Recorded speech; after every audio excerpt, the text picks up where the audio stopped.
Brought to you by Agilus Diagnostics.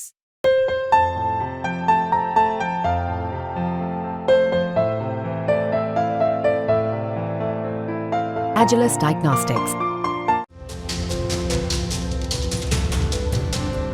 Lok Sabha चुनाव में चौंकाने वाले सपा के दलित सांसद, फैजाबाद से बीजेपी को तगड़ा झटका देने वाले नेता, देश भर की सियासी चर्चाओं की सुर्खियों में रहने वाले नेता अवधेश प्रसाद।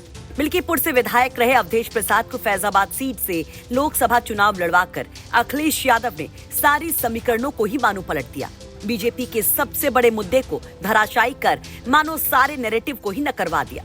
तो खूब चर्चा है अखिलेश किस दांव की, लेकिन कहीं ये दांव अखिलेश को भविष्य में भारी तो नहीं पड़ेगा? अब ये सवाल भी उठ रहे हैं। सवाल अवधेश प्रसाद की मिल्कीपुर विधानसभा से इस्तीफा देने के बाद होने वाले उपचुनाव को लेकर कि कहीं उपचुनाव के चक्कर में इस सीट पर सपा के समीकरण खराब तो नहीं हो जाएंगे, या फिर 2022 की तरह ही सपा को एक बार फिर मिलेगी मिल्कीपुर में बड़ी जीत। ये सवाल क्यों उठ रहे हैं, जरा उसे समझिए। इसे समझने के लिए पहले आप देखिए फैजाबाद लोकसभा सीट का विधानसभावार रिजल्ट।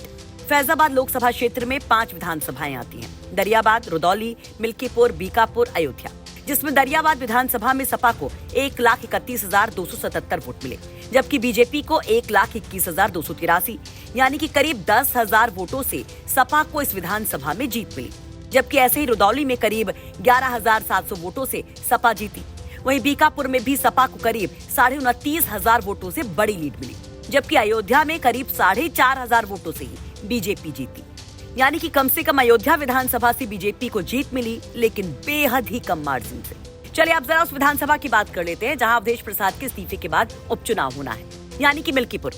यहां सपा को 95,612 वोट मिले, जबकि बीजेपी को 87,879 वोट मिले। यानी कि यहाँ सपा 7,733 वोटों से आगे रही, जो सपा के लिए झटका रहा। अब झटका क्यों कह रहे, जरा वो भी जान लीजिए। दरअसल 2022 विधानसभा चुनाव के अगर नतीजों को देखेंगे तो अवधेश प्रसाद ने करीब 13,000 वोटों के अंतर से यहाँ पर जीत दर्ज की थी। यानी इस बार करीब 6,000 वोटों की गिरावट रही। ऐसे में अवधेश प्रसाद के हटने के बाद क्या उपचुनाव में सपा की राह आसान नहीं है, ये सवाल उठ रहा है। आप इस पर क्या कहेंगे? आपके हिसाब से क्या एक बार फिर से विधानसभा उपचुनाव में सीट पर सपा की जीत होगी? हालांकि कौन होगा मिल्कीपुर से सपा को उम्मीदवार, इस पर भी बहुत कुछ डिपेंड करेगा। उधर बीजेपी भी फैजाबाद लोकसभा चुनाव में हार के दाग को धोने के लिए एड़ी चोटी का जोर लगाएगी। यहाँ से बीजेपी प्रत्याशी का नाम चौंकाने वाला हो सकता है, ये कहा जा रहा है। बीजेपी ये सीट किसी भी कीमत पर जीतना चाहेगी, जिससे फैजाबाद में मेरी हार को बैलेंस किया जा सके।